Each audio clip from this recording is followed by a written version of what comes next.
beginning at 11 a.m. Eastern Time on American History TV. Coming up next, the Western History Association hosts Quintard Taylor for a look at the intersection of 20th century African American history and the development of cities on the West Coast.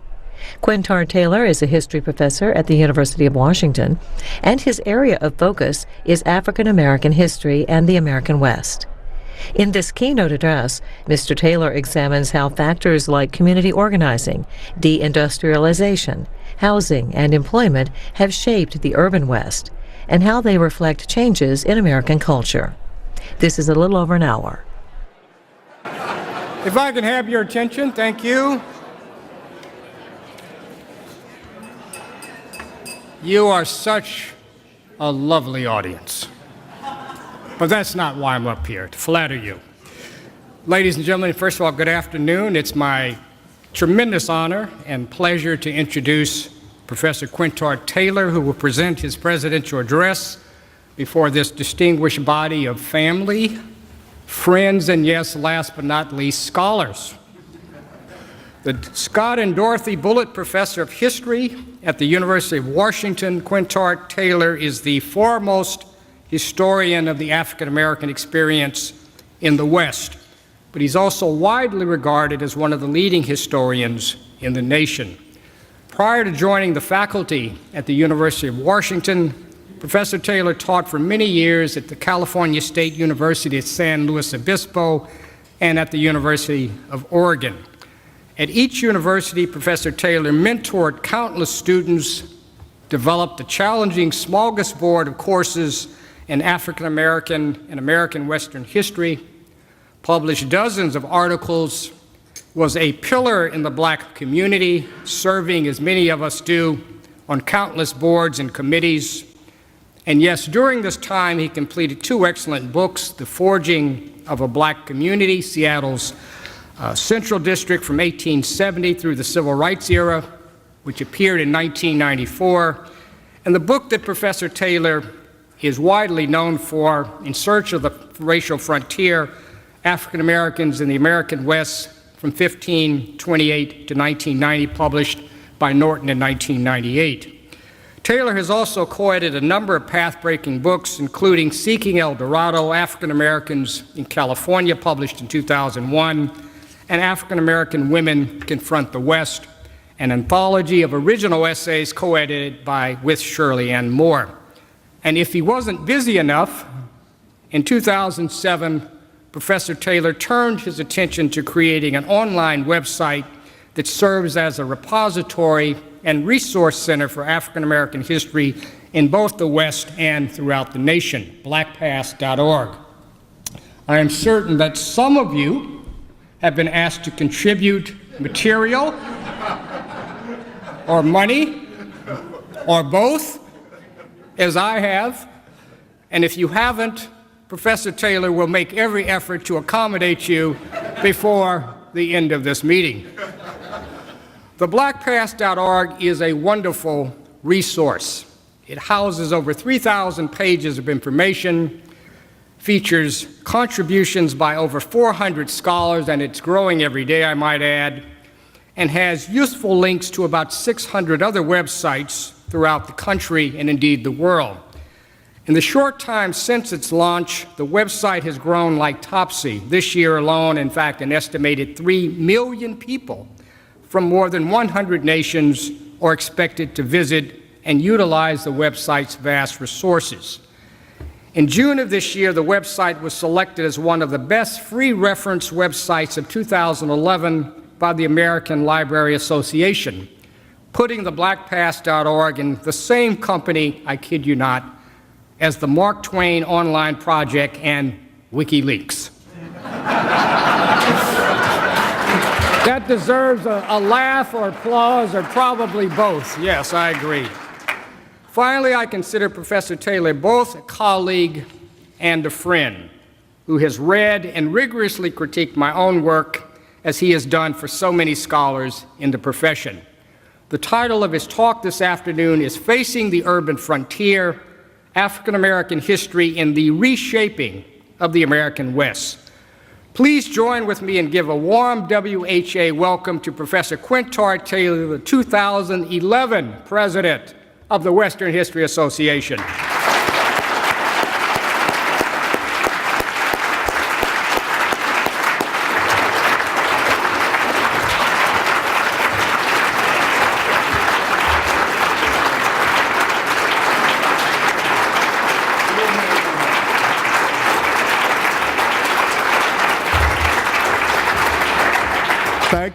Thank you very much.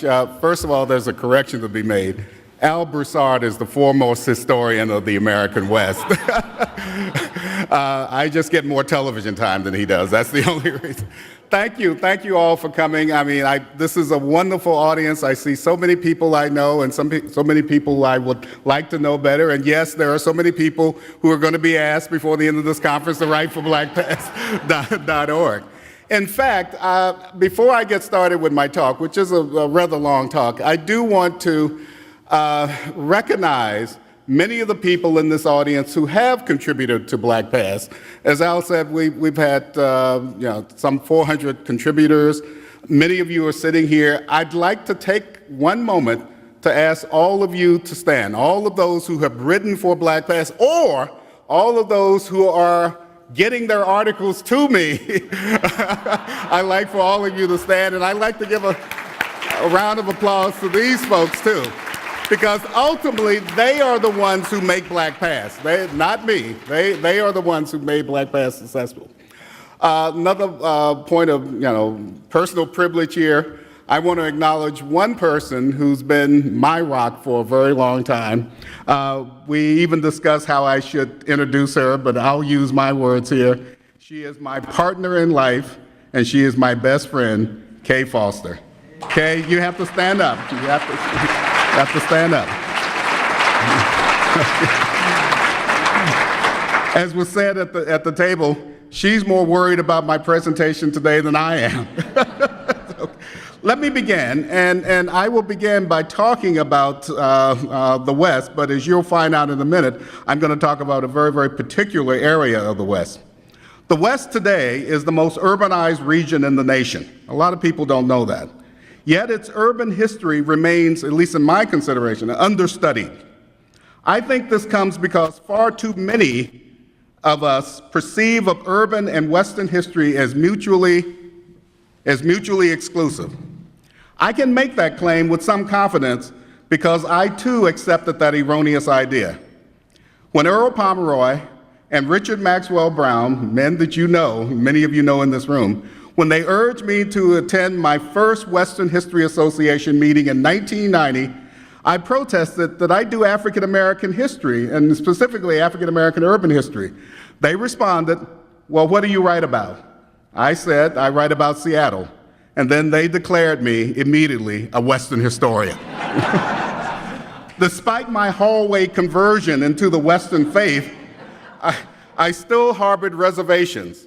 Powerful ideas still influence the way in which we define what is properly termed Western history.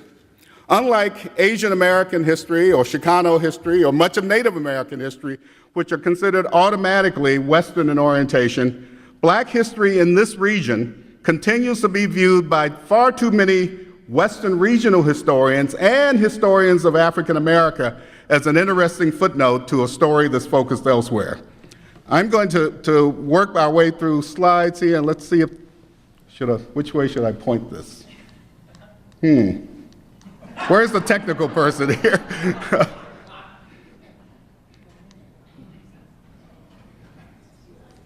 There we go. Okay. I was pushing the wrong button, sorry. I'm a historian. I'm a historian. Walter Prescott Webb's comment in his 1957 article that many of us are somewhat familiar with in Harper's Magazine was very important. He said that the West was the region, as you can see, the West was the American region without water, timber, cities, industry, or Negroes. Despite Webb's grand pronouncement, the West did indeed have Negroes, and if we define the West as that area of the country, and I apologize to Bill Cronin, is Bill here today? I hadn't heard Bill's comments before I put up this map. If we define the West as including those states that straddle the 98th meridian and then stretch through the Pacific, then as early as 1870, African Americans comprised 12% of the region's population. Or put it another way, some 284,000 black people resided in every state and territory in the West at that moment. By 1910, there were slightly less than 1 million black Westerners, who were about 6% of the regional population. And today, or at least 2011, there are 7 million, almost 7 million, who are 6% of the regional total. In other words, black folks are still here. We are still part of the Western landscape. Webb's quotation nonetheless allows me to pursue the challenge of linking Western cities and Negroes in order to help to determine the character of the region. I want to provide a brief history of the West through the prism of the African Americans who lived in the East Bay communities of Oakland, Berkeley, and Richmond. You know, I have a mantra that I share with my students. I say to them that African American history is all around you. Well, it is around us today, because I'm going to be talking about events that have shaped the neighborhoods right outside of this building. Now, some background is in order. Today, well over 90% of the African American women and men in the West reside in the cities. The origins of these contemporary black Western communities can be found in the rise of the late 19th century African American urban populations in California, in Colorado, in Oregon, in Washington, in Arizona, New Mexico, and Utah. I mention each of those states and territories because by 1890, the majority of their black residents lived in the cities. In other words, the African American population in each of these states and territories was already overwhelmingly urban. In 1885, when black cowboys were trailing cattle from Texas to Dodge City, when black homesteaders, as you can see on the screen, were trying to grow wheat in stubborn Kansas soil, or when buffalo soldiers patrolled the desert Southwest, other black men and women entered San Francisco and Oakland and Seattle and Los Angeles and Denver, making their way to the cities that would be their urban frontier. The contrasting images of black cowboys and homesteaders and buffalo soldiers and urban workers reminds us that there are multiple Wests that exist side by side. These 19th century black communities expanded into larger cities, expanded in the larger cities and in smaller towns, places like Salt Lake City and Topeka, Kansas, and Helena, Montana. Where's Molly? There she is. Yeah, Helena, Montana, and Yankton, South Dakota. Is anybody here from Yankton? Okay. And Pocatello, Idaho. In small cities and large towns, these women and men founded churches, fraternal organizations, social clubs, and fledgling civil rights organizations that shaped community life. Black urban populations in places like Helena and Yankton did not survive into the 21st century. But Houston, Dallas, Denver, Seattle, Los Angeles, and Oakland became the final destination for tens of thousands of hopeful migrants. Black Oakland began with the completion of the Transcontinental Railroad in 1869, when the Pullman Car Company decided to station a porter on each of his cars to provide service to his passengers. They also announced simultaneously that the porter would be a black man. It's with that announcement that we see the development, with that corporate decision, we see the development of the Oakland community. This city became the home base for a steadily growing group of workers who paradoxically received low wages, but who wore white shirts and neckties, and they were relatively well educated for the time.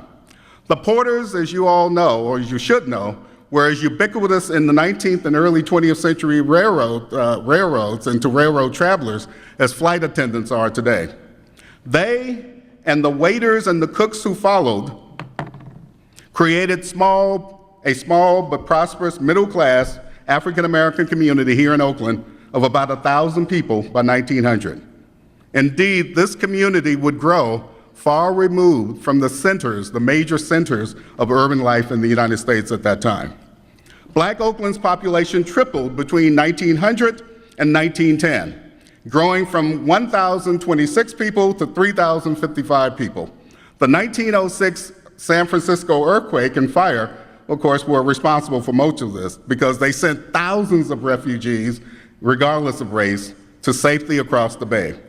By 1910, Oakland, rather than San Francisco, had the largest black population in the Bay Area. In other words, Oakland was the major city with a black community in the Bay Area, and it had become the center of African American cultural and social life for all of Northern California, and as you will see, eventually for all of California.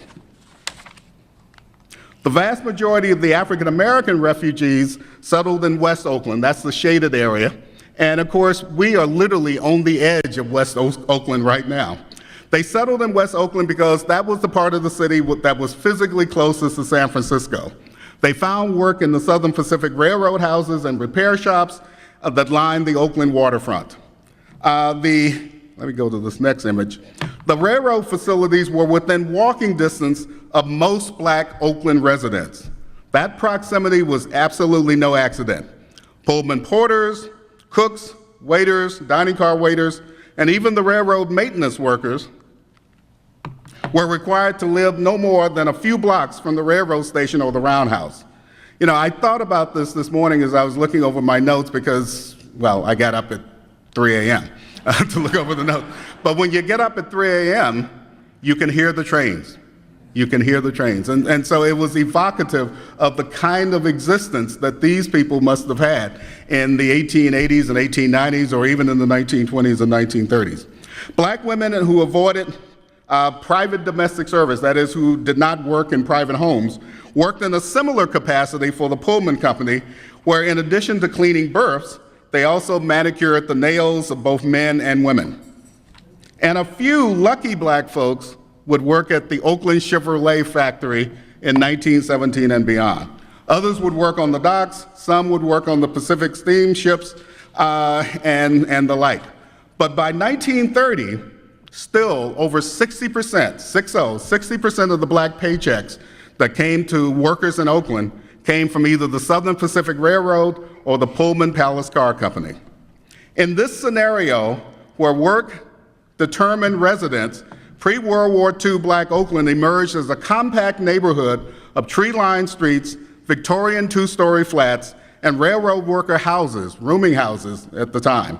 They were bordered by warehouses, rail yards, and factories along the waterfront to the west, and the downtown business district east of this area. And again, folks, all you have to do is walk out, all you have to do is go to the top floors of this hotel, and you can see the area that we're talking about. Former Oakland Mayor Ron Dellums remembers West Oakland as a, quote, port of entry for pre-World War II blacks who arrived in Northern California. Yet the West Oakland of his youth was a racially mixed neighborhood that included working-class Italian, Portuguese, Greek, and Mexican immigrants who mixed easily with their black neighbors. Social mobility was also measured by geography as well. A small number of black Pullman porters and a few university-educated African Americans settled in Berkeley, partly because of its more liberal atmosphere and partly because of the greater possibility of owning a home.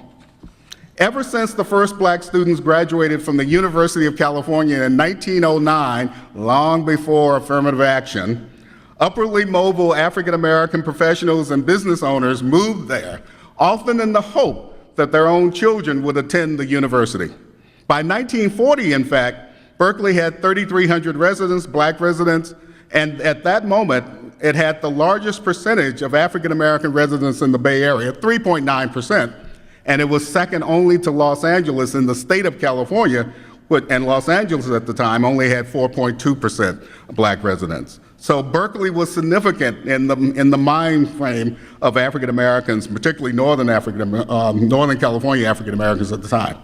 Oakland's tiny population lived on the geographical and cultural edge of an overwhelmingly white city of small business owners and skilled tradesmen who politically dominated the city.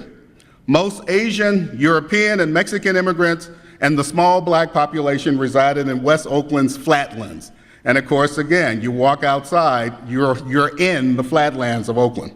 The foothills of East Oakland were home to the overwhelmingly white Protestant middle class, which was known locally as the Bible Belt. Further east in the Oakland Hills, the city's most affluent whites lived, and I say most affluent whites, this was an exclusively white area. Now, the Bible Belt residents actually outnumbered the white elite in the Oakland Hills, and they also outnumbered the blacks and Asians and European immigrants in the flatlands of West Oakland. As strange as it may seem to us today, Oakland's Bible Belt supported the Ku Klux Klan, and the Ku Klux Klan dominated the city both politically and culturally in the early 1920s. The Oakland Klan identified a number of enemies, including the political machines downtown, as well as the tiny black and Asian population. But for them, the greatest danger was in the foreign-born Catholic population. Let's pull this up. Great, you can all see this.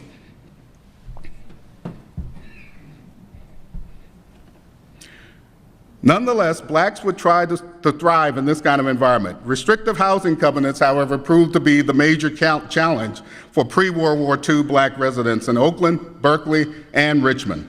A black San Francisco newspaper editorial stated it this way in 1927, quote, "Residential segregation is as real in California as it is in Mississippi. A mob is unnecessary. All that's needed is a neighborhood meeting and an agreement in writing not to rent or lease or sell to blacks, and the courts will do the rest." In other words, at that time, the courts were completely sympathetic to the idea of residential segregation. By the 1920s, these restricted covenants defined the spatial boundaries of black Oakland. Real estate developers in the Maxwell Park district of East Oakland proudly announced in 1921, quote, "This property does not allow Orientals, Asiatics, and Africans." And of course, I'm going to show you this next image, and you can read it yourself. This is part of the language of the restrictive covenant for Sheffield Village. What's interesting about this is Sheffield Village was built relatively late by FHA funds. And so, in other words, government money was going to be employed to build this community that would exclude African Americans. The campaign to end residential segregation would consume much of the time, the energy, and the resources of black East Bay residents, not only for the rest of the 1920s and the 1930s, but well into the 1960s and 1970s. World War II forever changed the West, and it certainly had a profound impact on the East Bay. The combination of the the combined black population for Oakland, Berkeley, and Richmond grew from approximately 12,000 in 1940 to 75,000 in 1945, as African Americans came from all over the country, but mostly from the Deep South, to choose Northern California as their new home. In travel modes reminiscent of the gold rush era 90 years earlier, but more akin to the Dust Bowl migration of the 1930s, many of these black migrants followed hot, dusty overland trails that had now become highways such as US 80 and the more famous Route 66. Some of these people, like Maya Angelou, Bill Russell, Quincy Jones, and Huey P. Newton, in their own way became famous, but the vast majority of them would remain obscure as they sought their version of El Dorado, opportunity and freedom on a Western shore. 3 major East Bay cities saw enormous increases in both their numbers and percentages of African Americans. I'm glad we can read this because you can see the dramatic effect of the migration. Oakland saw a 462% increase, while Richmond and Berkeley grew by 4,000 or 4,800% and 291% respectively.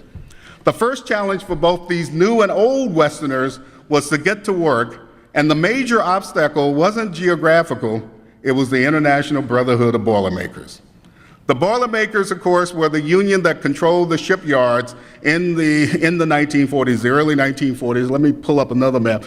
You can see the shipyards. You can see where the shipyards are located. And again, folks, to show you how history is so very close to us, we are literally 5 blocks away from the old Moore Dry Dock area along what is called the estuary for Oakland. In other words, that history is very, very close to us right now. At any rate, there was opposition from the Boilermakers to African Americans, and the Boilermakers at the time were one of the most powerful labor unions in the nation. Their opposition to black worker equality loomed large in the Bay Area as they controlled an arc of shipyards, as you can see on the map, that stretched from Oakland through Richmond and on to Marin County. These were the famous Kaiser yards, and these yards employed collectively, this is a map showing the Kaiser yards at Richmond. These are 4 separate naval yards. These yards collectively employed 150,000 workers. Black women and men comprised 25% of that number. To put it in perspective, 90% of the black folks who worked in Richmond in 1944, 90% worked for the Kaiser shipyards. In 1941, the Boilermakers negotiated a closed shop agreement with West Coast shipbuilders, which required that the black shipyard workers join auxiliary unions, in other words, separate but equal unions.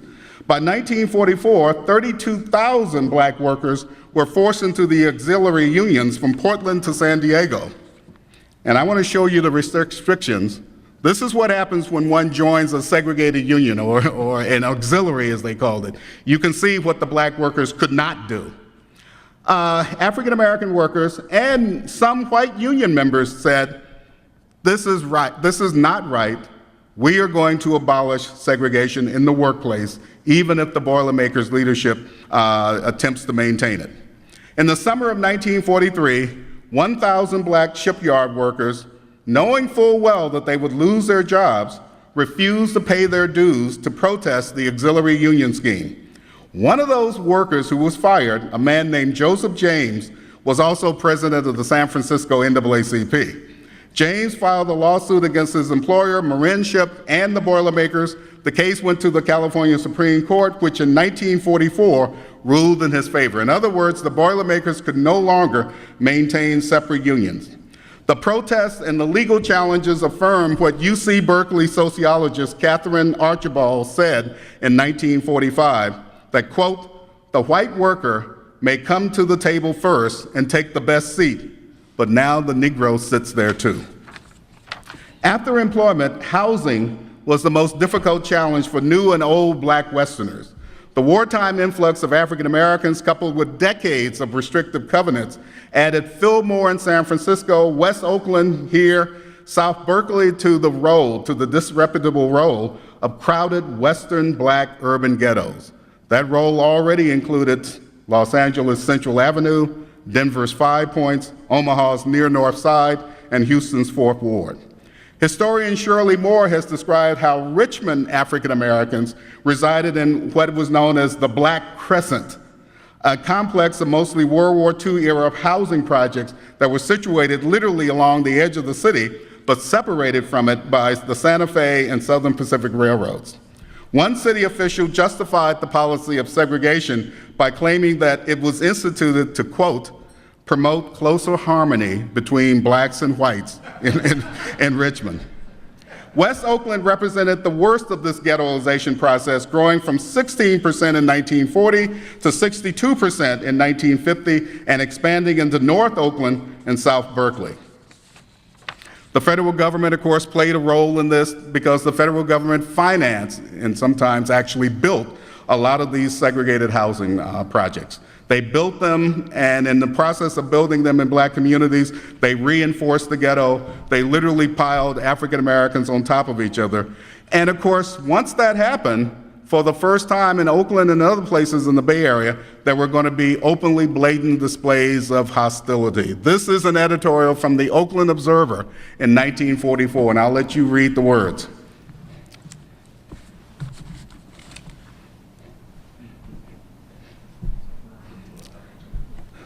Despite the growing racial tension during World War II, the thousands of new black residents into West Oakland thrived. They had cash from working in the shipyards, and they spent a lot of that cash along 7th Street, which again is not very far from here. 7th Street became the commercial district, which by now had dozens of black-owned businesses and professional offices. But the cornerstone to 7th Street was Slim Jenkins' place. And I don't know how many of you have even heard of this place, but it was a legendary jazz club, one of the most important and impressive jazz clubs on the West Coast at the time. Slim Jenkins Jazz Club drew obviously a lot of people, but the most interesting person is the guy you see here, William F. Nolan, who I will come back to because he was a very powerful figure in terms of Oakland history. Or to give you a hint, he was the owner of the Oakland Tribune, which was one of the more conservative newspapers, and he would also become a U.S. Senator from California in the future. By mid-August 1944, the Kaiser shipyards instituted their first rounds of layoffs. Worker totals at the Kaiser yards in Richmond alone had peaked at 100,000 in July of 1943, but they now slowly began to edge downward as many of the workers voluntarily left. After August of 1944, there was no longer any voluntary leaving. Workers were laid off, and they continued to be laid off until the war ended in 1945. World War II, the World War II boom in Oakland and Richland and other East Bay cities extended into the 1950s and the 1960s for most white East Bay residents, but it ended abruptly for black migrants in 1945. By 1947, thousands of African Americans who had been essential workers before, and I'll put this up, thousands of these black workers who had been essential workers before were now unemployed. In the year 1947, 50% of the black folks in Oakland, the black workers in Oakland, were applying for unemployment assistance, even though they were only 12% of the population. In 1950, the Richmond unemployment rate was 13.4%. Generally, for African Americans, it was 32%. In other words, we were beginning to see a pattern that extends right to this day of drastically higher unemployment for African Americans. And I want to try to personalize these statistics with the story of Willie Stokes. Willie Stokes is just an ordinary black worker, but in a way, he's an example of what's going to happen during this period. As you can see, he starts out as a sharecropper from Arkansas in June 1941, and he makes wages of $1.25 a day. By June 1943, you see he's making $10 a day. Look at what happens by June of 1947. In other words, he had the good life for one moment, but that good life ends. At first, Willie Stokes, this is Stokes in 1947, at first Willie Stokes tried to make do on the unemployment checks, but when they ran out, he sold his car, and he used his remaining savings and his war bonds. He had accumulated war bonds during the war to support his unemployed wife and their 3 children. Eventually, unemployment for Stokes and his family meant poverty, relegation to neighborhoods where crime and juvenile delinquency were rampant, and ultimately homelessness. Thus, for Oakland, Richmond, and Berkeley, the so-called social pathologies that many Americans have come to identify with ghetto culture were in fact initiated by a series of structural dislocations that evolved at the end of World War II. In other words, there's a reason Oakland is Oakland, folks. Despite the ongoing challenge of unemployment, African Americans like Willie Stokes nonetheless decided to stay in the area. And I'll pull this up. This is the Chicago Defender. And you can see a variety of headlines, but notice the one below, posse bent on lynching, searches woods for prey. In other words, there was an increase in the amount of lynching in the South following World War II. Now, this is the war that we had fought to make the world safe for democracy and all that other stuff. But the reality is that there was increasing violence, and a lot of the violence was specifically directed at African Americans in uniform. In other words, the soldiers who were coming back home from the war were particular targets in a whole host of communities in the South. California Voice newspaper owner Elbert A. Daly, himself an Alabama migrant to the Bay Area in 1920, succinctly summarized the view of many World War II newcomers when he said, quote, "If you were in prison and the doors they suddenly open, and you were free to get out, you wouldn't volunteer to go back, would you?" In other words, he was talking about the dilemma of people like Willie Stokes. On one hand, Stokes was unemployed. On the other hand, where was he to go back to? What indeed would happen to him if he went back to the South? Settling in, the migrants changed the cultural, social, and political landscape of the East Bay, and indeed, as you'll see, all of California. Their impact was most dramatic, and it continues to this day. Numerous black West Coast residents, employing the skills that they had used in their struggles against the border,